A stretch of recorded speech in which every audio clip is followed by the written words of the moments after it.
প্রতিবেশী দেশকে খুশি করতে বিএনপির যা করার সব করেছে। দেশের বৃহত্তর স্বার্থ, জনগণের কল্যাণ, এগুলো না, এগুলোর দিকে বিএনপি সরকারের খেয়াল নাই।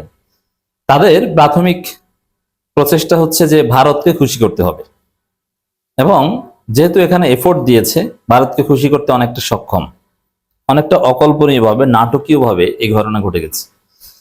দর্শক, 5 আগস্ট বিপ্লব হয়েছে ভারতের বিরুদ্ধে, এবং পরাজিত শক্তি আশ্রয় নিয়েছে ভারতে, এবং ভারতে আশ্রয় নিয়ে বাংলাদেশে বিভিন্ন অঘটন ঘটানোর চেষ্টা করেছে, এখনো ষড়যন্ত্র করে যাচ্ছে। গণহত্যাকারীরা রাজার হালে ভারতে আছেন, রাষ্ট্রীয় প্রোটোকল নিয়ে চলছেন ভারতে। সেই ভারতের সাথে বাংলাদেশের সম্পর্ক একদম নর্মালাইজড হয়ে যাবে মুহূর্তের মধ্যে, এটা অস্বাভাবিক। ইউনূসের আমলে শত চেষ্টা করে হয়নি, ভারতের পক্ষ থেকে গুজব থামেনি। ভারতের পক্ষ থেকে বাংলাদেশের কূটনৈতিক মিশনগুলো কতটা ভয়ঙ্কর পরিস্থিতিতে ছিল আপনারা জানেন। কূটনৈতিক মিশনে হামলা করার ঘটনা ঘটেছে, এবং 1 সপ্তাহের মধ্যে 2বার একে অপরের কূটনীতিককে ডেকে তলব করার ঘটনা ঘটেছে, জবাব চাওয়া হয়েছে। ভারতও করেছে, বাংলাদেশও করেছে। একটা উত্তাল পরিস্থিতি, ইট ওয়াজ ভেরি নর্মাল। কারণ বাংলাদেশে 5 আগস্ট বিপ্লবটা হয়েছে বেসিক্যালি ভারতের বিরুদ্ধে। তার প্রমাণ কি? হাসিনা ভারতে গিয়েছে, এবং গুম খুনে জড়িত জেনারেলরা খুব সহজে ভারতে গিয়েছে। ভারত তাদের বর্ডার খুলে দিয়েছে, যেখানে ভারতে কেউ ঢুকলে অবৈধ অনুপ্রবেশের দায় তাকে গ্রেপ্তার করে এবং 5 থেকে 6 বছর জেল খাটতে হয়। সেখানে কোনো ইমিগ্রেশন প্রসেস ছাড়া অবৈধভাবে বর্ডার পার হয়ে সবাই গেছে, কিন্তু কেউ কোনো কথা বলে নাই, ভারত কোনো আইন প্রয়োগ করে নাই। এর মানে ভারত সুস্পষ্টভাবে তাদেরকে রাষ্ট্রীয় প্রোটোকল দিয়ে অবৈধভাবে অ্যাকসেপ্ট করেছে। সেই ভারতের সাথে ইউনূস সরকারের সম্পর্ক আমরা দেখেছি, নর্মালাইজড হওয়া কঠিন ছিল, হয়নি। হ্যাঁ, আমরা চাই যে একটা পর্যায়ে সব ঠিক হোক, কিন্তু অনেক পথ পাড়ি দিতে হবে। সেটা কি?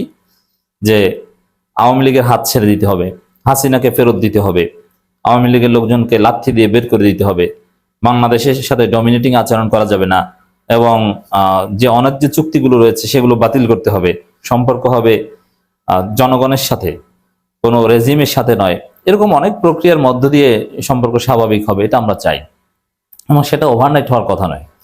কিন্তু আমরা কি দেখছি যে বিএনপি ক্ষমতা এসেছে, মুহূর্তের মধ্যে সব ভালো হয়ে গেছে। ভারতের যে মিডিয়া সারাক্ষণ বাংলাদেশকে গালাগালি করত, যে বাংলাদেশে মৌলবাদীদের উত্থান হয়েছে, বাংলাদেশে জঙ্গিদের উত্থান হয়েছে, বাংলাদেশে সংখ্যালঘু নির্যাতন করা হয়, এরকম মিথ্যা জিকির সারাদিন জপ্ত, সেই মিডিয়াগুলোতে এখন খুশির বন্যা যে বিএনপি ক্ষমতা এসেছে।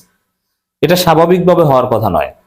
আর এই বিএনপি কোন দল? জিয়াউর রহমানের দল। যে জিয়াউর রহমান ছিল ভারতের আধিপত্যবাদের বিরুদ্ধে সবচেয়ে সোচ্চার, এবং সে জিয়াউর রহমানকে হত্যা করেছে ভারত।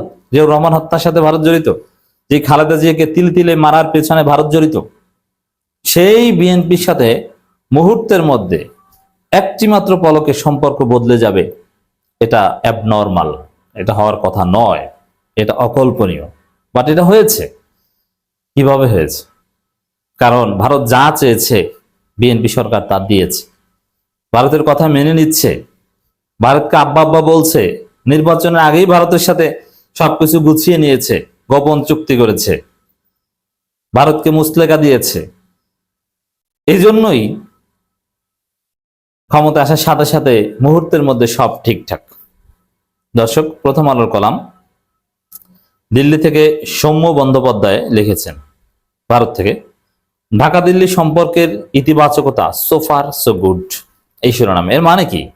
তিনি বোঝাতে চেয়েছেন যে এখন পর্যন্ত যতটুকু সময় এসেছে ভালো, কিন্তু এত ভালো তো হওয়ার কথা ছিল না।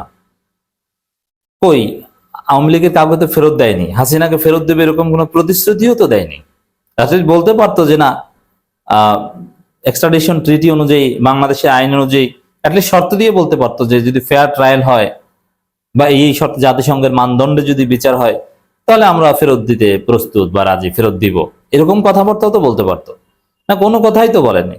ইউনূসের আমলে বাংলাদেশের সাথে সম্পর্কের যে ধরন, বিএনপির আমলে সম্পর্কের ধরনের মধ্যে কোনো পার্থক্য নেই।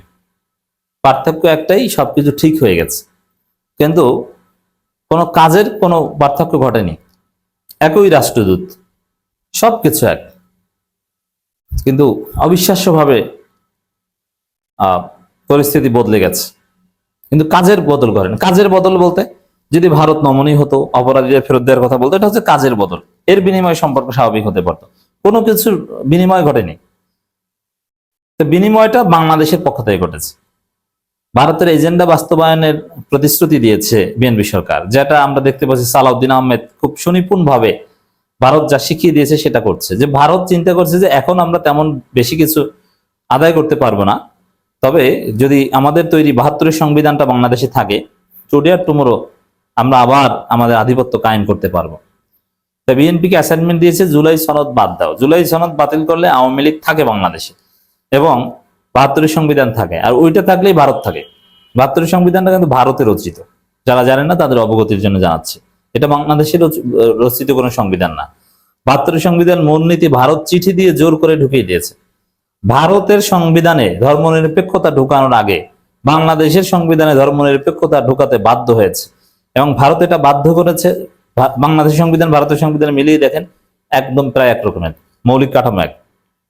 আর এখানে বাংলাদেশকে স্বীকৃতি দেওয়ার বিনিময়ে, স্বীকৃতি দেয় না বাংলাদেশের স্বাধীনতার ঘোষণাপত্রে সাম্য, মানবিক মর্যাদা, ন্যায় বিচার, এগুলো মূলনীতি, কিন্তু সংবিধানের মধ্যে ঢুকিয়েছে সমাজতন্ত্র, ধর্মনিরপেক্ষতাবাদ।